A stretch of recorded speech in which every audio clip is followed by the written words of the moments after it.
நோக்கி பார். நீர் பார்க்கிற இந்த பூமி முழுவதையும் நான் உனக்கும் உன் சந்ததிக்கும் என்றைக்கும் இருக்கும்படி கொடுத்து உன் சந்ததி பூமியின் தூளை போல பெருக பண்ணுவேன். போதும். அல்லேலூயா. முதல்ல சொன்னாரு ஆதியாகமம் புத்தகம் 12ஆம் அதிகாரத்துல, உன்னை பெரிய ஜாதியாக்குவேன், உன்னை ஆசீர்வதிப்பேன், உன்னை பூமியில் உள்ள வம்சங்கள் எல்லாம் உனக்கு ஆசீர்வதிக்கப்படும். ஆனா இந்த இடத்த நான் உனக்கும் பிள்ளைகளுக்கும் சொந்தமா தருவேன்னு என்ன பண்ணல, சொல்லல.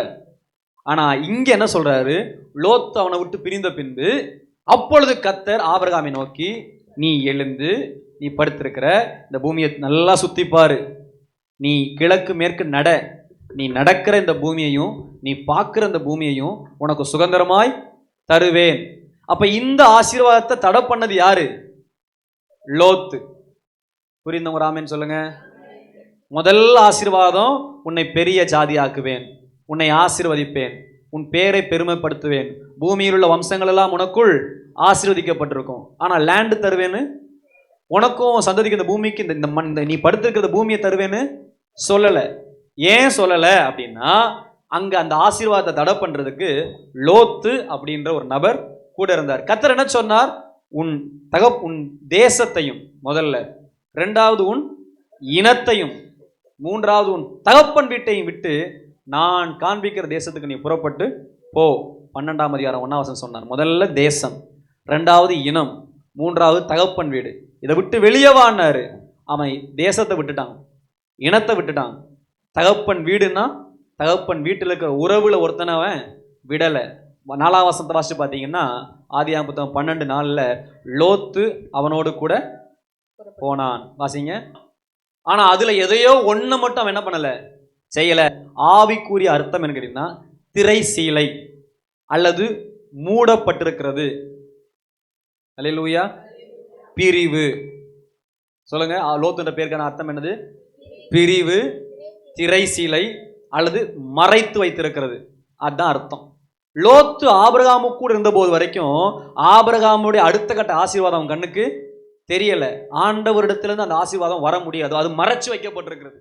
லோத்து அப்படி என்றால் திரை அல்லது பிரிவு, நம்மளை தேவனை விட்டு பிரிக்கிற சில பாவங்கள். அந்த பாவங்கள் நம்மளை விட்டு பிரிய வரைக்கும் அடுத்த கட்ட ஆசீர்வாதத்துக்கு நம்ம போக முடியாது. அல்லேலூயா. சில சூழ்நிலைகள், அந்த பாவங்கள் நம்மளை விட்டு வெளியே வர்ற வரைக்கும் நம்மளால அடுத்த கட்ட அளவுக்கு நம்ம போக முடியாது. ரெண்டாவது, நான் நேரம் இல்லாதனால வேகமா சொல்றேன். முதல்ல சொன்னேன் கீழ்ப்படிதல். ரெண்டாவது என்னது? பிரிவு. பிரிவுன்னா என்னது?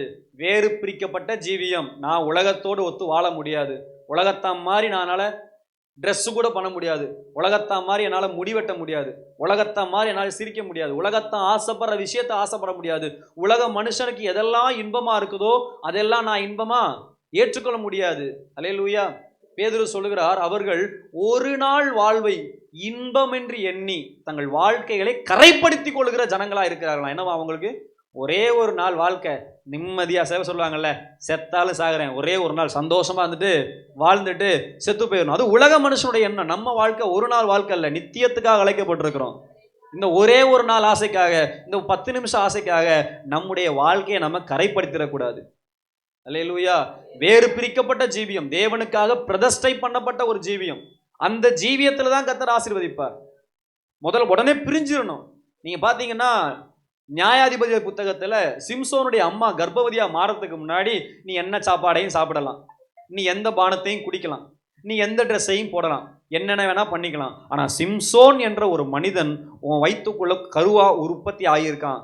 நான் உன்னை ஆசீர்வதிச்சுட்டேன். பாருங்க என்னது, இப்ப நான் உன்னைய ஆசீர்வதிச்சுட்டேன், மலடியே நான் உன்னை பிள்ளைத்தாச்சி ஆசீர்வதிச்சுட்டேன். உன் வயிற்றுல இப்ப தேவனுடைய அபிஷேகத்தை பெற்ற ஒரு பிள்ளை பிறக்க போறான். அதனால அவன் நாளைக்கு என்னென்ன செய்ய போறான்? அவன் திராட்சை ரசம் குடிக்க கூடாது, திராட்சை ரசத்துல திராட்சை பழத்துல செய்த எந்த பழத்தை போல வாழ முடியாது. அவன் ஒரு வேறு பிரிக்கப்பட்ட மனுஷனாய். ஏன்டா நீ முடிவெட்டலன்னா, கர்த்தருக்காக முடிவெட்டல. ஏன் நீ திராட்சை ரசம் குடிக்கல? கர்த்தர் சொல்லியிருக்கிறார் நான் திராட்சை ரசம் குடிக்க கூடாது. ஏன் திராட்சை ரசத்துல செய்யப்பட்ட அடைகளை நீ சாப்பிடக்கூடாது? நான் சாப்பிட ஆசைப்படணும், ஆசைப்படலையோ, ஆனா தேவன் எனக்கு இதை விலக்கி வைத்திருக்கிறார். அவருடைய வாக்குத்தத்தம் எனக்கு அப்படி சொல்லப்பட்டிருக்கிறது, அதனால நான் இதை எனக்கு விளக்குகிறேன் அப்படின்னு சொல்லி விளக்கணும்.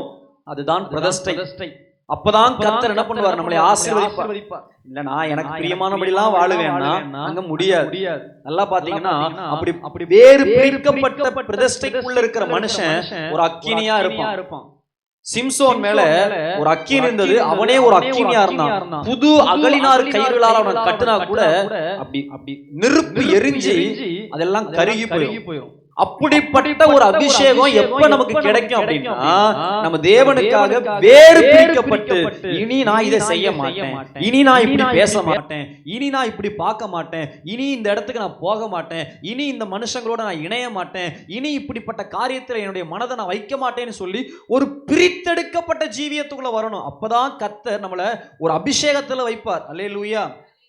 அந்த அபிஷேகம் நமக்கு ஒரு பாதுகாப்பை கொடுக்க வரும்.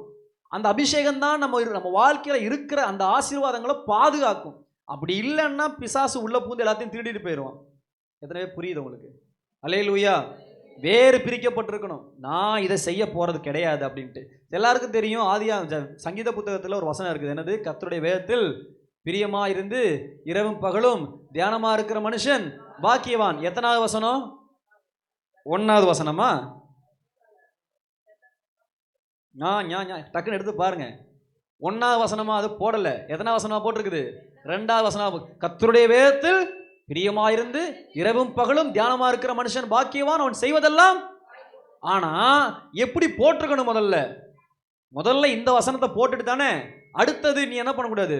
துன்மார்க்கனுடைய வழியில் நடவாமலும் பாவிகளுடைய வழியில் நிற்காமலும் பரியாசக்கார உட்காரும் இடத்தில் உட்காராமலும்.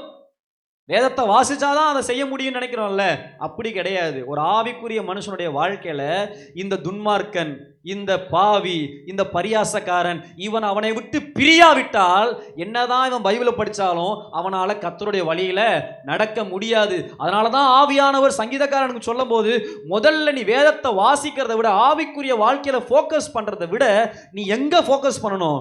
துன்மார்க்கனை விட்டு பிரிகிற காரியத்துல, பாவிகளை விட்டு விலகிற காரியத்துல, பரியாசக்கார உட்கார இடத்துல இருந்து நீ பிரிந்து வெளியே வர்ற விஷயத்துல ரொம்ப தெளிவாரு. அப்படி தெளிவா இல்லாம என்னதான் இரவும் பகலும் வேதத்தை வாசித்து நல்லா ஜெபம் பண்ணாலும் கூட இப்படிப்பட்ட துன்மார்களும் பாவிகளும் பரியாசக்காரர்களும் நம்ம கூடயே வர்றாங்கன்னா நம்ம கரைப்பட்டு போயிருவோம்.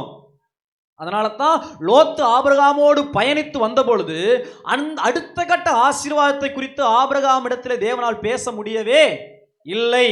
இன்னைக்கு உங்க வாழ்க்கையில இந்த துன்மார்க்கர்கள், பாவிகள், பரியாசக்காரர்கள் எப்ப பார்த்தாலும் கேலி கிண்டல் பேச்சு. நான் அடிச்சு சொல்றேன், எந்த மனுஷன் எப்ப பார்த்தாலும் சினிமா காமெடி சொல்லிக்கிட்டு, எப்ப பார்த்தாலும் பக்க பக்கன்னு சிரிச்சுக்கிட்டு, ஒருத்தவங்களுக்கு பட்ட பேர் வச்சு செஞ்சுக்கிட்டு, இல்ல அவங்க வாழ்க்கையில இருக்கிற ஊனங்களை வச்சோ குறைகளை குறிச்சோ கிண்டல் பேச்சு பேசுறானோ, அவன் வாழ்க்கையில கர்த்தர் எந்த ஆசீர்வாதத்தையும் தரவே மாட்டார். பரியாசக்காரனா இருக்கவும் கூடாது, பரியாசக்காரன் கூட இருக்கவும் கூடாது.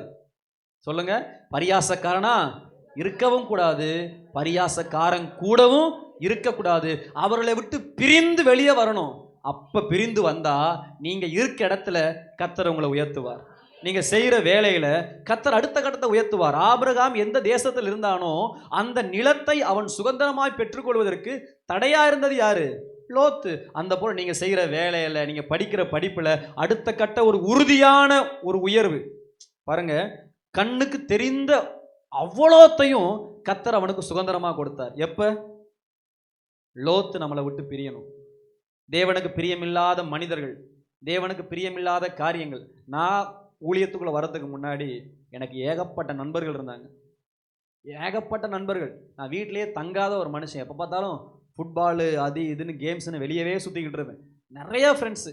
சாப்பிட முடியாது, சாப்பிட்டுக்கிட்டு இருப்பேன். உடனே அம்மா சொல்லுவாங்க, இந்த வந்துட்டாங்க, இனி வீட்டில் உட்கார மாட்டான், இப்போ போகிறான், இனி எப்போ தான் வருவானோ தெரியாது. எப்போ அப்படி ஒரு மனிதனாக இருந்தேன். எனக்கு இன்றைக்கி ஒரே ஒரு நபர் கூட என் ஃப்ரெண்ட்ஸுன்னு சொல்லி எனக்கு கிடையாது. நேற்று நான் ஃபோன் பண்ணிகிட்டு இருக்கும்போது, நேற்று நானும் மலரும் பேசிட்டு இருக்கும்போது சொன்னான், உனக்கு யாருமே ஃபோன் பண்ணுறது இல்லையப்பா, உனக்கு ஃப்ரெண்ட்ஸே இல்லையா? எல்லாமே சேர்த்து ஒரே நபராக கொடுத்துட்டாரு, அது நீ தான். எனக்கு வேறு யாருமே கிடையாது. உண்மையிலே என் ஃபோனில் எனக்கு நண்பர்கள்னு சொல்லி ஃபோன் பண்ண ஒரு நண்பர்களும் கிடையாது. உன் மனைவியே, உன் இளவயதின் மனைவியே உனக்கு உன் இளவயதின் தோழி மனைவி யார? நம்முடைய ஒரு நல்ல ஃப்ரெண்டாக இருக்கணும். அல்லேலூயா. வேற யாராவது சேர்த்தீங்கன்னா உங்களுக்கு வம்பாயிரும். அல்லேலூயா. முதல்ல தேவனுக்கு பிரியமில்லாத காரியத்தை விட்டு என்ன பண்ணணும்? நீங்கள் பிரிந்து ஒரு பிரதிஷ்டை பண்ணப்படணும். இதைத்தான் சாப்பிடுவேன், இதைத்தான் குடிப்பேன், இப்படி தான் ட்ரெஸ் பண்ணுவேன், இப்படி தான் நான் முடிவெட்டுவேன் அப்படின்னு சொல்லி ஒரு ஒழுக்கத்துக்குள்ளேயும் பிரதிஷ்டைக்குள்ளே வரணும். அந்த மாதிரி பிரதிஷ்டை உள்ளவர்களை மட்டும்தான் தேவன் பயன்படுத்தினார், ஆசீர்வதித்தார், அவர்களை உயர்த்தினார். முதல்ல சொல்லுங்க, ஆசீர்வாதத்துக்கான முதல் படி கீழ்ப்படிதல். கீழ்ப்படியலைன்னா அந்த மனுஷனை கத்த திரும்பி கூட பார்க்க மாட்டார். நான் எழுதி தரேன், கீழ்ப்படியலைன்னா அவனை திரும்பி கூட பார்க்க மாட்டார். ரெண்டாவது, தேவனுக்கு பிரியமில்லாத காரியத்தை விட்டு நீங்க பிரிந்து வெளியே வந்துடணும். வந்து பாருங்க, லோத்து ஆபிரகாமை விட்டு பிரிந்த பின்பு கர்த்தர் ஆபிரகாமுக்கு தரிசனமாகி, அது வரைக்கும் ஆண்டவரே கண்ணில் அவனுக்கு தெரியல, உடனே தரிசனம் ஆயிட்டாரு. இப்பதான் நான் சொன்ன மாதிரி நீ வந்திருக்கிற அப்படின்னவர். சில மனுஷங்க உங்களை விட்டு போனா கவலைப்படாதீங்க, கர்த்தர் கூட இருப்பார். லோத்து ஆபிரகாமை விட்டு போனதுக்கு அப்புறம் கர்த்தர் ஆபிரகாமோடு கூட இருந்தார். கையை தட்டி கர்த்தருக்கு நன்றி சொல்லுங்க. மூன்றாவதா 15ஆம் அதிகாரத்தினுடைய 1வது வசனத்தை வாசிங்க. அந்த பின்பு கர்த்தருடைய வார்த்தை ஆபிரகாமுக்கு தரிசனத்திலே உண்டாகி, அவர், ஆபிரகாமே, நீ பயப்படாதே, நான் உனக்கு கேடகமும் உனக்கு மகா பெரிய பலனுமாய் இருக்கிறேன் என்றார். அல்லேலூயா. வசனம் 6 வாசிங்க. அவர் அவனை வெளியே அழைத்து, நீ வானத்து அண்ணாந்து பார், நட்சத்திரங்களை எண்ண உன்னாலே கூடுமானால் அவைகளை எண்ணி என்று சொல்லி, பின்பு அவனை நோக்கி, உன் சந்ததி இவ்வளவு வண்ணமாய் இருக்கும் என்றார். 6. அவர் கர்த்தரை விசுவாசித்தான், அதை அவர் அவனுக்கு நீதியாக எண்ணினார். என்ன சொல்றார் அப்படின்னா, கர்த்தர் இந்த காரியம் நடந்த பின்பு, பைபிளை நீங்க படிக்கும் போதெல்லாம் அதற்கு பின்பு, இந்த காரியத்துக்கு பின்பு அப்படின்னா அது என்ன காரியம் நீங்க என்ன பண்ணும், வாசிக்கணும். அல்லேலூயா. இந்த காரியம் நடந்த பின்பு அவன் இன்னும் பிள்ளைய பார்க்கல. அவன் சொல்றான், என் வீட்டில் இருக்கிற ஆண்டவர் சொல்றாரு, நானும் மகா பெரிய கேடகமும் பலனுமா இருக்கிறேன், ஆபிரகாமே நீ பயப்படாத அப்படின்னும் போது ஆபிரகாம் சொல்றான், ஆண்டவரே நான் வயது சென்றவனா இருக்கிறேன், எனக்கு ஒரு பிள்ளை எல்லாம் இருக்குது, என் வீட்டில் இருக்கிற வேலைக்காரன் தான் என் பிள்ளை மாதிரி என் வீட்டுக்குள்ள சுத்தி திரியான் சாமி, எனக்கு பிள்ளை இல்லையே, நீங்க எனக்கு கேடகமா இருந்து என்ன, எனக்கு நீங்க பெரிய பாதுகாப்பா இருந்து எனக்கு என்ன, எனக்கு பிள்ளை இல்லைன்ற கவலை என் இருதய விட்டு போகலையே சாமி அப்படின்னு சொல்லி ஆபிரகாம் ஜெபிக்கும் பொழுது, தேவனை கேட்ட பொழுது, ஆபிரகாம் வீட்டுக்கு வெளியே, சொல்லுங்க, வீட்டுக்குள்ள இருந்து வெளியே அப்படின்னா என்ன அர்த்தம், உள்ள இருந்து. அப்ப அடுத்த கட்டத்துக்கு இங்க இருந்து என்ன பண்றாரு ஆண்டவர், அடுத்த கட்டத்துக்கு, எனக்கு பிள்ளையே இல்லைன்னு சொல்லி அந்த கற்பனை மண்டலத்திலேயே வேதனையோடு இருந்தவனை பிள்ளை பெறல, ஆனா பிள்ளையின் அடையாளத்தை காண்பித்தார். பிள்ளையை அவன் பெறல, பிள்ளையினுடைய வானத்து நட்சத்திரத்தை அண்ணாந்து பார், இவ்வளவு தூரம் பிள்ளைகள் இருக்கும், இன்னும் அவன் பிள்ளைய பார்க்கல, ஆனா நட்சத்திரத்தை பார்க்கும்போது தான் பிள்ளைன்னு சொல்லி சந்தோஷப்படக்கூடிய ஒரு அடையாளத்தை கர்த்தர் கொடுத்தார். எப்படி பாருங்க, ஆசீர்வாதம் எப்படி 1 by 1 கூடிக்கிட்டே போகுதுன்னு. ஃபர்ஸ்ட் இடத்துக்கு வா ஆசீர்வதிப்பேனாரு, இடத்த கொடுத்து ஆசீர்வதிச்சாரு. இப்ப பிள்ளை இல்லையா, பிள்ளைய கொடுக்கல, பிள்ளைய கொடுக்கறதுக்கு பதிலா ஒரு அடையாளத்தை கொடுத்து ஆசீர்வதிச்சார். அல்லேலூயா. எவைகளுக்கு பின்பு, இவைகளுக்கு பின்பு, அது என்னன்னு நம்ம தியானம் பண்ண போறோம். அல்லேலூயா. வசனம் 14ஆம் அதிகாரம் 20 வாசிங்க. திருக்களை உன் கையில் ஒப்பு கொடுத்த உன்னதமான தேவனுக்கு ஸ்தோத்திரம் என்று சொன்னான். இவனுக்கு ஆபிரகாம் எல்லாவற்றிலும் தசம்பாகம் கொடுத்தான். அல்லேலூயா. ஆபிரகாம் தன்னுடைய வாழ்க்கையில முதல் முறையா ஒரு காரியத்தை செய்றாரு. என்ன பண்றாருன்னா, தனக்கு உண்டாயிருந்த, அதாவது அந்த ராஜாக்களை அவன் துரத்தி கொண்டு பின்பே போய் அவர்களிடத்துல அடிமையாக்கப்பட்டிருந்த எல்லா மனிதர்களையும் காப்பாற்றி அவன் வெற்றி மகுடம் சூட்டி கொண்டு அவன் வருகிற போது, ஆபிரகாமுக்கு எதிரே சாலேமின் ராஜாவாகிய ஒரு மனிதன் வருகிறான். அந்த மனிதனை ஆபிரகாம் பார்த்தவுடன், இந்த மனிதனோடு கர்த்தர் இருக்கிறார், இவன் தேவனுடைய ஒரு ஆசாரியன் என்று ஆபிரகாம் கண்டுபிடித்தான். யார் கண்டுபிடித்தது? ஆபிரகாம் ஜெயிச்சுக்கிட்டு அப்படி வரும்போது பார்த்தா சாலோமின் ராஜா அப்படி வர்றாரு. வந்தோன ஆபிரகாம் உடனே ஓடி அவனை வாழ்த்தி அவனை ஆசீர்வதித்து, கர்த்தர் இந்த மனிதனோடு கூட இருக்கிறார் அப்படின்னு சொல்லி தனக்கு உண்டாயிருந்த எல்லாவற்றையும் தசமபாகமாய் எடுத்து வைத்தான். இது யார் சொன்னா? இந்த பைபிள்ல இதுக்கு முன்னாடி எங்கேயாவது ஒரு இடத்துல தசமபாகம் கொடுங்கன்னு பைபிள்ல போட்டிருக்குதா? போடவே இல்லை. ஆண்டவர் சொன்னாரா ஆபிரகாமே நீ தசமபாகம் கொடுன்னு சொல்லி? ஆண்டவரும் சொல்லல. அந்த தேவ மனுஷனை பார்த்த உடனே அதான் ஆவியானவருடைய வேலை. யாருடைய வேலை? ஆவியானவருடைய வேலை. உடனே ஆவியானவர் சொல்றாரு, உன்னுடைய சம்பாத்தியத்தை எல்லாம் காப்பாத்துனது கர்த்தர், நீ ஜெயிச்சல்ல, இந்த வெற்றிக்கு பின்னாடி இருக்கிறது கர்த்தர். நீ ஒத்த மனுஷனா போய் உன் கூட வீட்டில் பிறந்த பிள்ளைங்க 300 பேரை, கையில கத்தி கூட பிடிக்க தெரியாத வெறும் 300 பேரை கொண்டு போயிட்டு இந்த 4 ராஜாக்களை ஜெயிக்க முடியுமா உன்னால? முடியாது. அவனுக்கு ராஜாக்கள் இப்பதான் அந்த ராஜாக்கள் இன்னொரு நாட்டை ஜெயிச்சு, அதாவது ஆபிரகாம் இருந்த தேசத்திலிருந்த எமோரியர்களை ஜெயிச்சு போய்கிட்டு இருக்கிற ராஜாக்கள். அந்த ராஜாக்களை அந்த நாட்டில் இருக்கிற சாதாரண குடிமனாகிய ஒரு ஆபிரகாம் 300 பிள்ளைகளோட, கத்தி கூட பிடிக்க தெரியாத அந்த அவன் கண்ணு பார்க்க பிறந்த பிள்ளைங்களை. அப்படின்னா என்ன அர்த்தம்? ஆபிரகாம் தேசத்துக்கு வந்து 25 வருஷம் ஆச்சு. அப்போ அந்த பிள்ளைங்களுக்குலாம் எத்தனை வயசு தான் இருக்கணும்? குறைஞ்சது 25 வயசுக்கு உட்பட்ட பிள்ளைகள் தான் அவங்க எல்லாருமே. அல்லேலூயா. ஏன்னா அவன் கண் பார்த்து பிறந்த பிள்ளைங்க இல்லையா? 25 வயசு, இன்னும் சொல்லணும்னா 20 வயசுக்கு உட்பட்ட இளம் சின்ன வாலிப பிள்ளைகளோட 300 பேரோட ஒரு நாட்டை, அதாவது 5 நாட்டு ராஜாக்களை ஜெயிச்சு ஒரு மனுஷனால வெற்றி மகுடம் சூட முடியுமா? அது எவ்வளவு கற்பனை கெட்டாத ஒரு வெற்றி, அது எவ்வளவு ஒரு ஆச்சரியமான வெற்றி. அந்த வெற்றியை ஆபிரகாம் சொன்னா, இது நான் ஜெயிக்கல, இது என்னால முடியாது. அதனால தான் 20ஆம் வசனம் சொல்லுது, உன் சத்துருக்களை உன் கையில் ஒப்பு கொடுத்த உன்னதமான தேவனுக்கு ஸ்தோத்திரம் என்று சொன்னான். அந்த சாலமீன் ராஜா சொன்னான், உன் சத்துருக்களை உன் கையில் ஒப்பு கொடுத்த உன்னதமான தேவனுக்கு ஸ்தோத்திரம். இந்த வெற்றி உன்னுடைய வெற்றி அல்ல, இது தேவனுடைய வெற்றி. தேவன் கூட இருந்தார், அதனால தான் உன்னால இதை சாதிக்க முடிஞ்சிச்சுன்னு சொன்னார். அல்லேலூயா.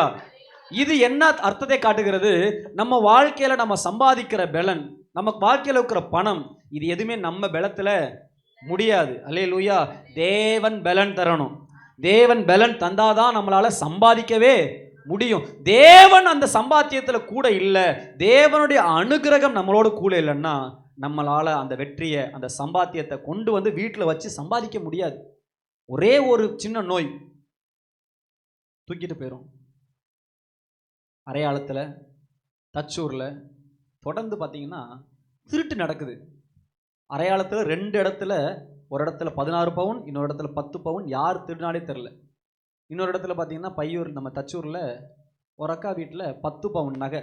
சொல்கிறாங்க பீரோ உடைக்கலை, பூட்டை உடைக்கலை, அப்படியே தான் இருக்குது, ஆனால் பொருள் காணலை. நல்லா யோசிச்சு பாருங்க, உங்கள் வீட்டுக்குள்ளே இருக்கிற அந்த சின்ன சின்ன பொருட்கள் கூட பாதுகாக்கிறது கூட தேவனுடைய கிருபை தான். ஏன் பக்கத்து வீட்டில் போய் திருடிட்டு போனவன் உங்கள் வீட்டுக்குள்ளே வந்தா அவங்க ஜாக்கிரதையா இல்லையா? ஜாக்கிரதையாக தான் இருந்தாங்க, பூட்டி தான் வச்சுருந்தாங்க, தூங்கிட்டா இருந்தாங்க. ஆனால் அவங்களுடைய எல்லா பாதுகாப்பையும் தாண்டி ஏமாற்றி வீட்டுக்குள்ளே பூந்து அவனை அபகரித்து அந்த பொருட்களை ஆட்டையை போட்டு போயிட்டான். சில பேரை வசீகரமாக பேசி ஏமாற்றி பணத்தை திருடிடுவாங்க மனுஷங்க. இன்னைக்கு வரைக்கும் யோசிச்சு பாருங்க, நம்ம எவன் கையிலையும் ஏமாறாமல் சம்பாதிக்கிற பணம் நம்ம வீட்டு விட்டு இழந்து போகாமல், விபத்துக்குன்ட்டோ வியாதிக்குன்ட்டோ செலவாகாமல் நம்ம சம்பாதிக்கிற பணம் கொஞ்சம் தான், ஆனால் அந்த கொஞ்சம் வீட்டில் இருக்குது இல்லையா? அதுக்கு தான் உன்னதமான தேவன் உன்னை உன் கைகளிலே ஒப்பு கொடுத்து உன்னை ஆசீர்வதித்தார் என்று சாலோமின் ராஜா சொன்னான். அந்த வார்த்தையை சொன்னான் பாருங்க.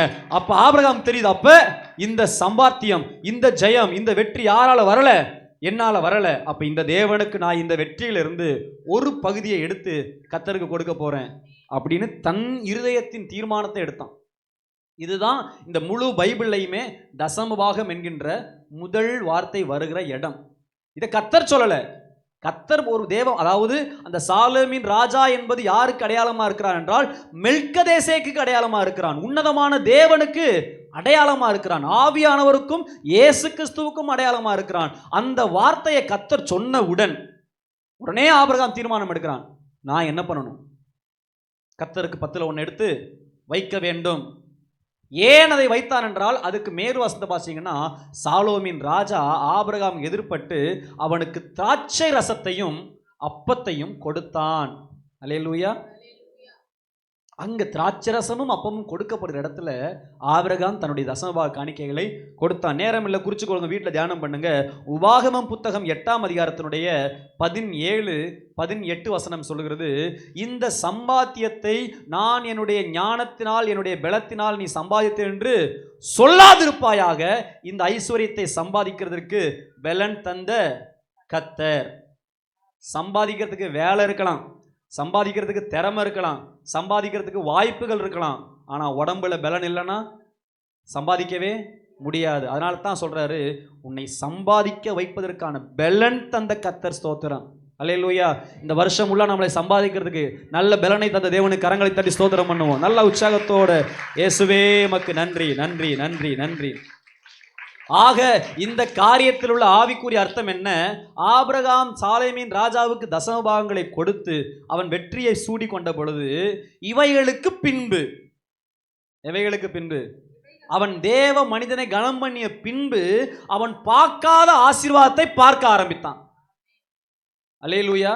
தன் பிள்ளையை அவன் பார்க்கவே இல்லை. அவன் சொல்றான், கர்த்தர் நான் உனக்கு மகா பெரிய கேடகமும் பாதுகாப்பா இருக்கேன் போது என்னாண்டவரே நீங்க கூட இருந்து எனக்கு ஒரு பிள்ளை செல்வம் இல்லையே, நான் என் பிள்ளைய ஒன்றும் பார்க்கலையே. உடனே சொல்றார், இப்ப நீ வெளியே வா. இந்த தசமபாகம் காணிக்கையில் என்ன பண்ணுதுன்னா, நம்மளை ஒரு கட்டத்துல இருந்து இன்னொரு கட்டத்துக்கு நம்மளை அழைத்து செல்லுகிறது. அல்லேலூயா. அந்த அளவுகள் இருந்து நம்ம அடுத்த அடையாளங்களை நாம் காண பார்க்கிறோம். நான் உங்க எல்லாரையும் வாழ்த்துக்கிறேன், ஆசீர்வதிக்கிறேன். போன 2 மாதத்துக்கு முன்னாடி நான் தசமபாகத்தை குறித்து பேசினேன். நிறையா பேர் இருந்துச்சு, என்ன பண்ணீங்க, ஒப்பு கொடுத்தீங்க. நான் அதுலேருந்து பார்க்குறேன், கிட்டத்தட்ட புதிதாய் ஒரு 4-5 நபர்கள் பெரிய 1 லட்ச ரூபா காணிக்கலாம் இல்லை, 160 ரூபா, 500 ரூபா, 300 ரூபா, 210 ரூபா. அதெல்லாம் எதை காட்டுதுன்னா, நீங்கள் தேவனை கனம் பண்ணுறீங்கன்றதை காட்டுது. எனக்கு நீங்கள் 1 லட்ச ரூபா கொடுத்தா கூட சந்தோஷம் வராது. நீங்கள் அந்த வசனத்துக்கு என்ன பண்ணுறீங்க, வசனத்தை அந்த ஓகே பைபிள் இப்படி ஒரு சட்டம் இருக்கு, அந்த சட்டத்துக்கு நம்ம கீழ்ப்படுகிறோன்ற இல்லையா, அதை பார்க்கும்போது நான் உங்களை ஆசீர்வதிக்கிறேன். அது உங்களுடைய புதிய கதவுகளை திறக்குது. ஒரு சாட்சி சொல்லணுன்னா, நான் புதுசாக ஒரு வாய்ப்பு ஏதாவது சொல்கிறேன். பிரதர் சதீஷ் வீட்டிலேருந்து ஒரு 2 மாதம் ஏன் அதை சொல்கிறேன்னா, சொல்கிறேன் பெரிய தொகை இல்லை, அவங்க சம்பாதிச்சது அவ்வளோதான். அதில் அவங்க ஒரு 300 ரூபா 200 ரூபா தசமபாகம் போட்டாங்க. இந்த வாரம் சாட்சி சொல்கிறாரு, இப்போ நான் கவர்மெண்ட் வேலைக்கு என்ன பண்ணியிருக்கேன், அப்ளை பண்ணியிருக்கிறேன். இதுதான் என்ன பண்ணுது, வாசலை திறக்குது. சொன்னால் அவங்களுக்கு புரிய மாட்டேங்குது. இத்தனை நாள் வரைக்கும் இப்படிப்பட்ட சம்பவங்களையோ இப்படிப்பட்ட முயற்சியையோ நம்ம என்ன பண்ணலை, எடுக்கலை. ஜஸ்ட் 2 மாதம் 2 வாரம் தான் நினைக்கிறேன். அந்த தசமபாகம் கவர்மெண்ட் வேலைக்கு அப்ளை பண்ணக்கூடிய அளவுக்கு ஒரு புதிய கதவுகளை நமக்கு திறக்குது, அடையாளங்களை காட்டுகிறது. அந்த அடையாளம் இப்போ அந்த கவர்மெண்ட் வேலை கிடைக்கணும்னா அது தேவனுக்கும் அவருக்கும் உள்ள இருக்கிற தேவனுடைய இணைப்பு பொறுப்பில் இருக்குது. அல்லேலூயா. சொல்லுங்க, நமக்கு பலன் தருகிற கர்த்தர். முதல்ல சொன்னேன், கீழ்ப்படியும் போது ஆசீர்வாதம். 2வது, சில காரியங்களை விட்டு நீங்க தேவனுக்கு பிரியமில்லாத காரியத்தை பிரிக்கும் பொழுது பாதுகாப்பு, ஆசீர்வாதம். 3வது, தேவனுக்கென்று நீங்கள் தேவனை கனம் பண்ணும் பொழுது, ஏன்னா நீங்க தசமபாகம் காணிக்கனாலும் கர்த்தரை நீங்கள் கனம் பண்ணுகிறீர்கள். அந்த சாலோமின் ராஜாவை ஆபிரகாம் கனம் பண்ணினார். சொல்லுங்க, என்ன பண்ணார்? அதனால அடுத்த ஆசீர்வாதம். அல்லேலூயா. சரி, 4வதா இன்னொரு காரியத்தை நான் சொல்லி முடிக்கிறேன். 17ஆம் அதிகாரத்தினுடைய 1வது வசனம். ஆபிரகாம் 99 வயதான போது கர்த்தர் ஆபிரகாமுக்கு தரிசனமாகி, நான் சர்வ வல்லமையுள்ள தேவன், நீ எனக்கு முன்பாக நடந்து கொண்டு உத்தமனாயிரு. நான் உனக்கும் எனக்கும் நடுவாக என் உடன்படிக்கை ஏற்படுத்தி உன்னை மிகவும் திரளாய் பெருக பண்ணுவேன் என்றார். போதும். அல்லேலூயா. 4வது ஆசீர்வாதத்தை ஆபிரகாம் பெற்றுக்கொள்வதற்கு கர்த்தர் ஆபிரகாமிடத்தில் எதிர்பார்த்தது என்னன்னா, உத்தமம். என்னங்க உத்தமம் என்றால் என்னது? ஒரு உண்மைத்தன்மை, நேர்மையாய் நீதியாய் உண்மையாய் வாழுகிற ஒரு வாழ்க்கை. அல்லேலூயா.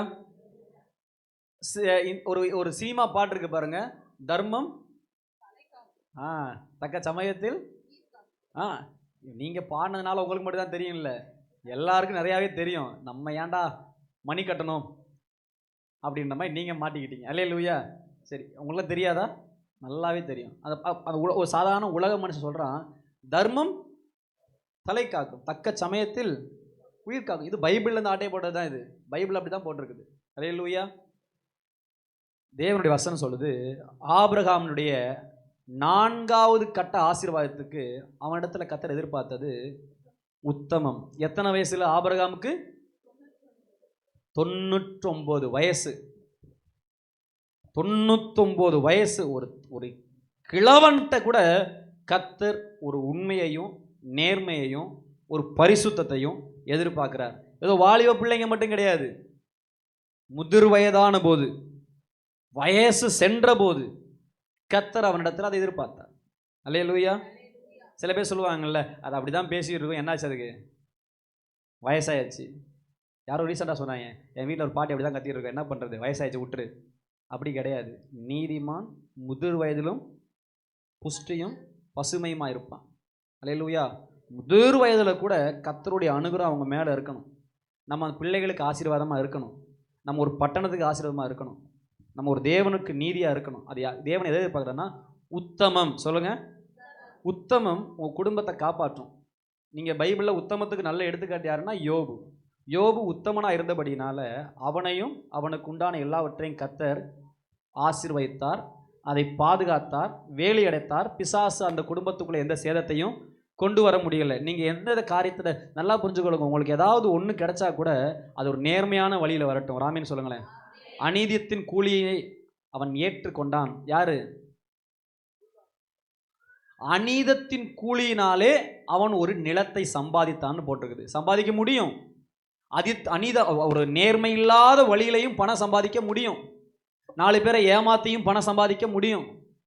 மற்றவங்க பொருளை திருடியும் சம்பாதிக்க முடியும். ஆனால் அதோடைய விளைவு ரொம்ப மோசமாக இருக்கும். எந்த இடத்த யூதாஸ் காரியோத்து பணம் கொடுத்து வாங்கினானோ அந்த நிலத்தில் தான் யூதாஸ் காரியோத்து அடக்கம் பண்ணப்பட்டான். எந்த நிலத்தை நாகமான்ட்ட நயவஞ்சகமாக ஏமாத்தி தேவன் சொன்னாரு, இது அநீதத்தின் கூலி, இந்த வழியில் உனக்கு சம்பாத்தியம் வேணாம், எலிசாவே நீ அதை அவன் கையில் வாங்காத.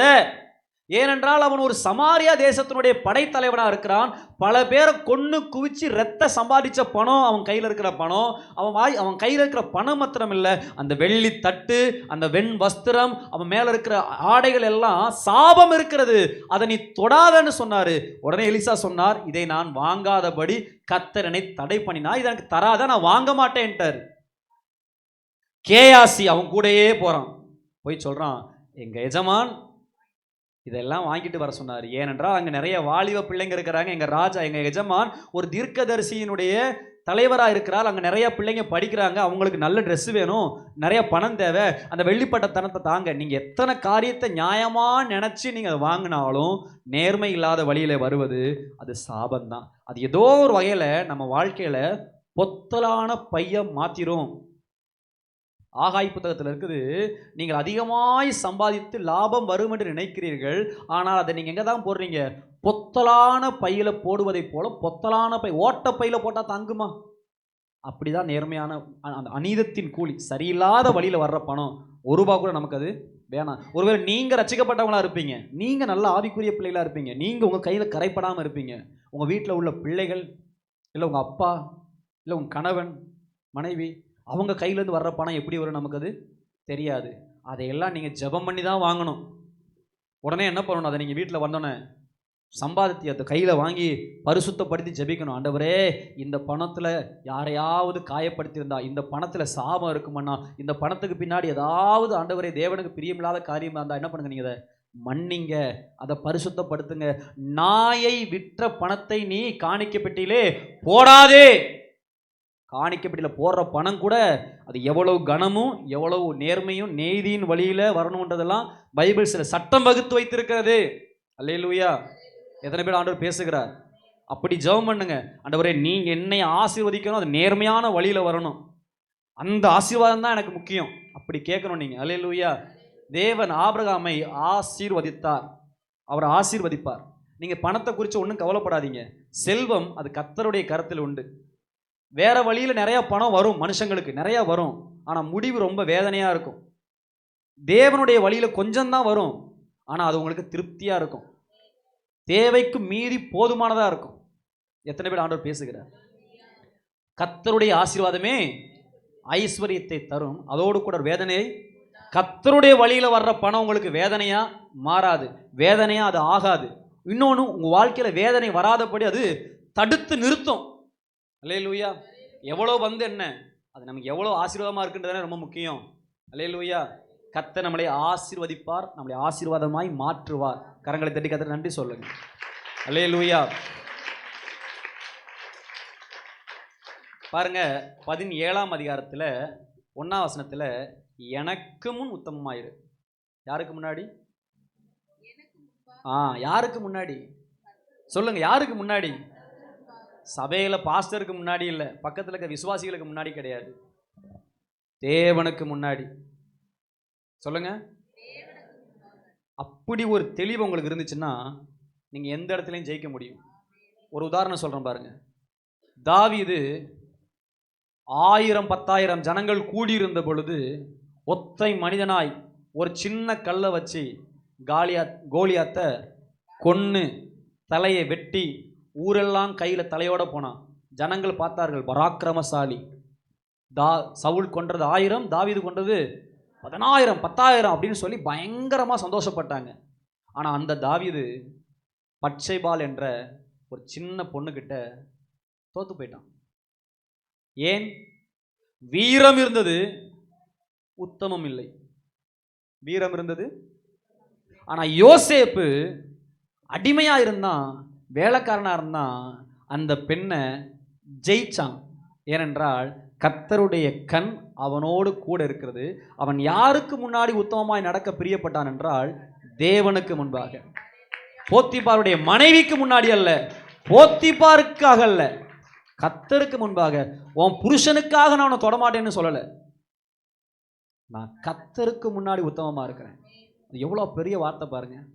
நீங்க மற்றவங்க முன்னாடி நேர்மையாக வாழணும், மற்றவங்க முன்னாடி உண்மையாக இருக்கணும், உண்மையை பேசணும், ஒழுக்கமாக இருக்கணும்னா கர்த்தருக்கு முன்னாடி வாழ்கிறோம். கர்த்தருக்கு முன்னாடி உத்தமமாய் வாழுகிற மனுஷன் அவன் யார் கூட போனாலும், எங்கே போனாலும், எங்கே இருந்தாலும் அவனுடைய வழி நீதியான வழியாக இருக்கும். எத்தனை பேர் ஆண்டவர் பேசுகிறார்? அல்லேலூயா. சத்தமாக சொல்லுங்க, அல்லேலூயா. சிங்க கெபியிலே சிங்கங்கள் தாவீதை சேதப்படுத்தவில்லை. சொல்லுங்க, சிங்கங்கள் சேதப்படுத்த ஏன்? 2 காரியம். ஒன்று, ராஜா கேட்கிறான் அதிகாலையிலே எழுந்து துயர சத்தமாய், தாவீதே உன்னதமான தேவனுடைய குமாரனே. அந்த தரியு ராஜா தாவீதுக்கு வச்ச பேர் என்ன? உன்னதமான தேவனுடைய குமாரனே. ஆதியாகமம் தானியேல் புத்தகம் 6ஆம் அதிகாரத்தில் போட்டிருக்குது, உன்னதமான தேவனுடைய தாசனே, கர்த்தர் உன்னை சிங்கத்தின் கைக்கு தப்புவித்தாரா?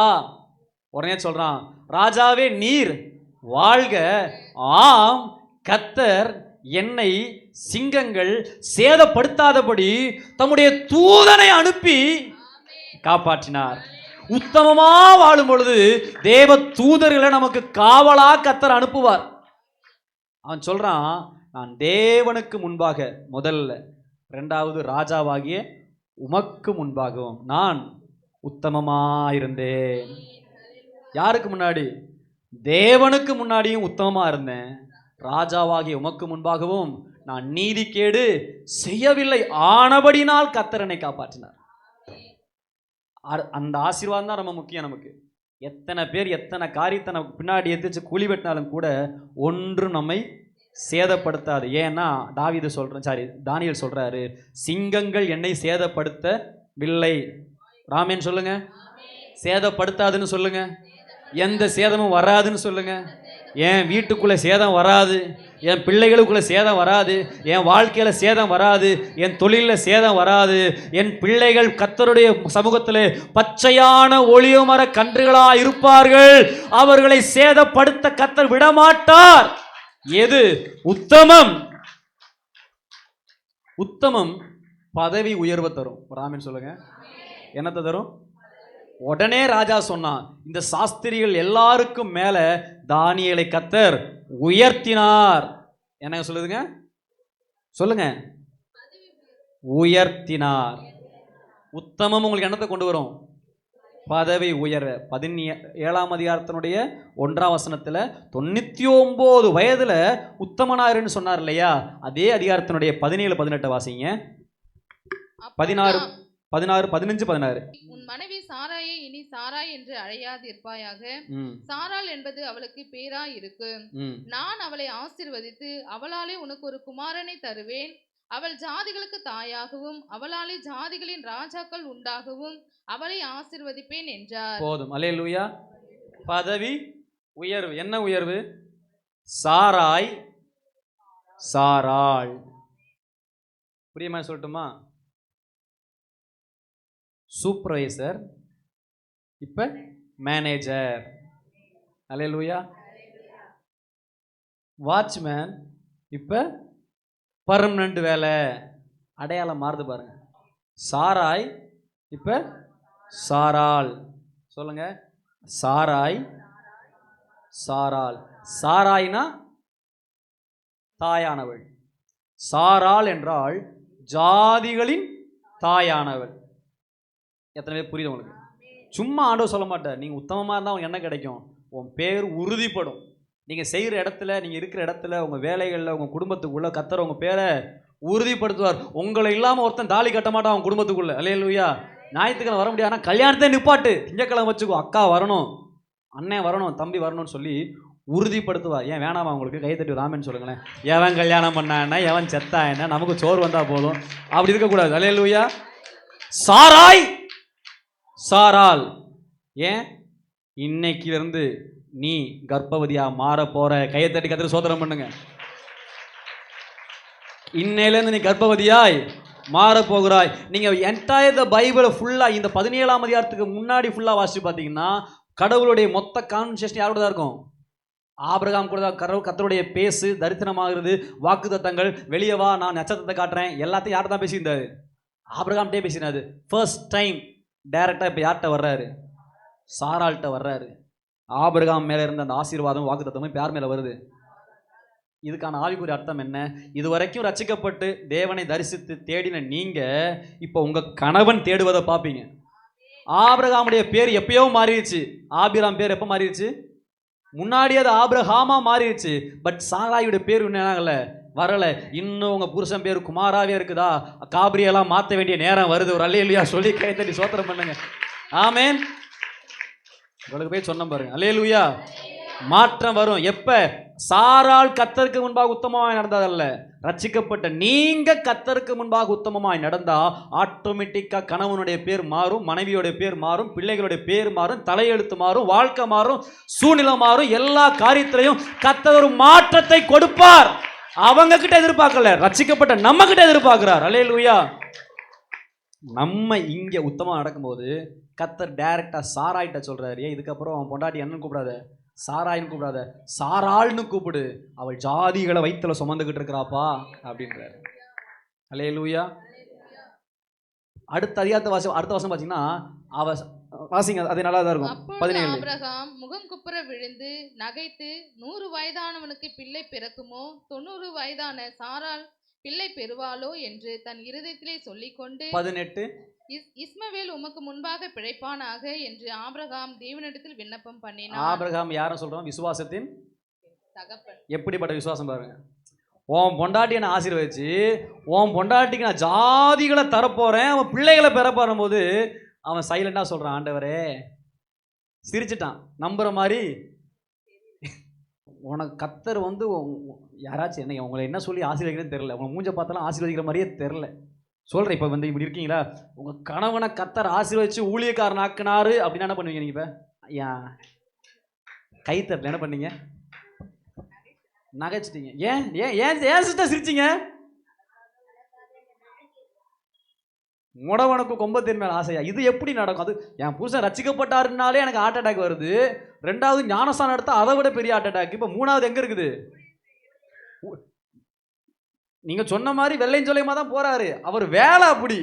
ஆனா அவர் பாஸ்டராக முதல்ல மனுஷனா மாறணும். இப்படி இருக்கு இல்லையா? இதுதான் ஆபிரகாம் ஆச்சு.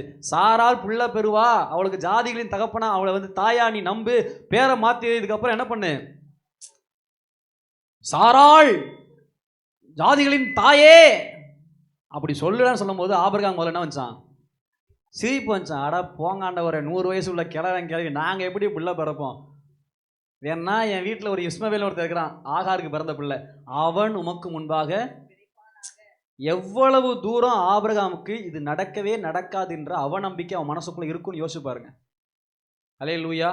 ஆனா அவ்வளோ அவநம்பிக்கையும் உடைச்சிக்கிட்டு சாராள் பிள்ளைய பெத்தாளா இல்லையா? அதுதான் விசுவாசம். அல்லேலூயா. இன்னைக்கு இதெல்லாம் நடக்காது, மாறாது, இதெல்லாம் வரவே வராதுன்னு சொல்லி எவ்வளவு அவநம்பிக்கைக்குள்ள நீங்க கட்டப்பட்டிருந்தாலும் கர்த்தருடைய வார்த்தை சொல்லுது, இனி சாரா இல்ல, இனி சாராள்.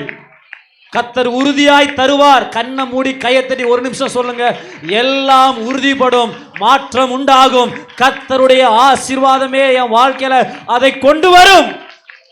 அல்லேலூயா. வேற எங்கே இருந்து வந்தில்ல, கர்த்தருடைய கரத்திலிருந்து நான் அதை பெற்றுக்கொள்ளுவேன். அல்லேலூயா. எத்தனை புரியுது? முதல்ல சொன்னேன் கீழ்ப்படிதல், ரெண்டாவது பரிசுத்தம், அதாவது தேவனுக்கு பிரியமாய் நம்ம சில மனுஷங்களை சில சூழ்நிலை விட்டு பிரிஞ்சிருக்குது. மூணாவது தேவனை கனம் பண்றது. அந்த விஷயத்துல ரொம்ப, அது காணிக்க மட்டும் கிடையாது, உங்க ஜெப நேரம், உங்களுடைய உபவாசம், தேவனை தேடுற விஷயத்துல ரொம்ப உண்மையா உத்தமமா கனம் பண்ணணும். நாலாவதா முக்கியமா சொன்னது உத்தமமா இருக்கணும். 16:9 2 நாளாகமத்துல உத்தம இருதயத்தோடு தம்மை பின்பற்றுகிறவர்களுக்கு தம்முடைய வல்லமையை காண்பிக்கும்படி கர்த்தருடைய கண்கள் நம்மை நோக்கி பார்க்குது. கடைசி ஒரு அதிகாரத்தை மட்டும் கடைசி ஒரே ஒரு பாயிண்ட் மட்டும் முடிச்சிடலாம். 22ஆம் அதிகாரத்தினுடைய ஒரே ஒரு வசனத்தை மட்டும் வாசிக்கிறேன். பின்பு ஆபிரகாம் தன் குமாரனை வெட்டும்படி தன் கைகளை நீட்டி கத்தியை எடுத்தான். அப்பொழுது கர்த்தருடைய தூதனானவர் வானத்திலிருந்து ஆபிரகாமே ஆபிரகாமே என்று கூப்பிட்டார். அவன் இதோ அடியேன் என்றார். அப்பொழுது அவர், பிள்ளையாண்டன் மேல் உன் கையை போடாதே, அவனுக்கு ஒன்றும் செய்யாதே. நீ அவன் உன் புத்திரன் என்றும் உன் ஏகசுதன் என்றும் பாராமல் எனக்காக ஒப்பு கொடுத்தபடினால் நீ தேவனுக்கு பயப்படுகிறவன் என்று இப்பொழுது அறிந்திருக்கிறேன் என்றார். போதும். அடுத்த ஆசீர்வாதம் என்னவா?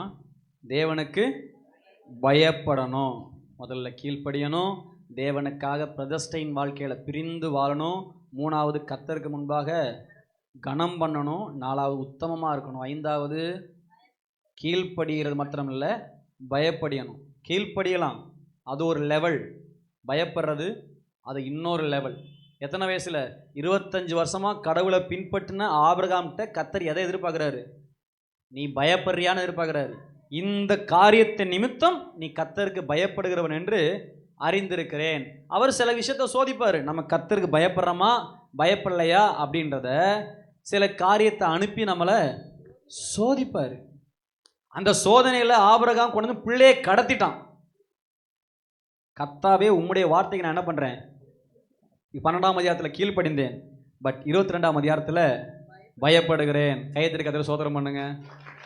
12ஆம் அதிகாரத்தில் என்ன பண்ணாராம்? கீழ்ப்படிந்தார்.